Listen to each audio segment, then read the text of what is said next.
ते जर उपमुख्यमंत्री होतील तर तो पक्षाचा आणि त्यांनी राष्ट्रवादी अजितदादा गटांचा निर्णय आहे. कोणाला मंत्री करावं, कोणाला उपमुख्यमंत्री करावं, त्यांचं तसंही एक पद रिक्त आहेच मला वाटतं, मंत्रिपद. आणि सुनेत्राताईंना जर ते उपमुख्यमंत्री होत असेल तर पहिली उपमुख्यमंत्री महिला होते आहे, त्याचा निश्चितच आम्हालाही आनंद आहे. सर्व एका महिलांना प्रथमतः पहिल्यांदा ही संधी उपमुख्यमंत्री पदाची मिळते आहे. नक्कीच एक चांगली गोष्ट होईल असं मला वाटतं. तो त्यांचा अंतर्गत प्रश्न आहे, राष्ट्रवादीने एकत्र यावं न यावं.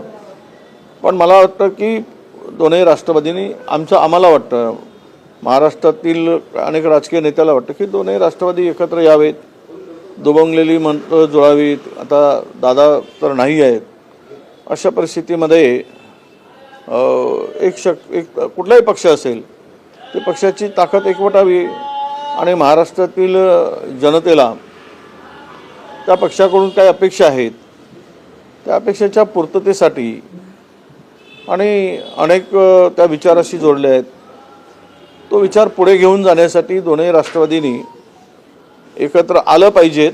विरोधी पक्ष घटनात्मक हे पद आहे आणि त्या संदर्भातला निर्णय केंद्र सरकारच्याकडे असायला पाहिजेत. केंद्रातल्या कायद्यामध्ये काय तरतूद किंवा बदल व्हायला पाहिजेत. आता उपमुख्यमंत्री पद हे काय आहे? हे कुठल्या संविधानिक पद आहे? हे कुठल्या घटनात्मक पद आहे? याला काहीच आधार नाही.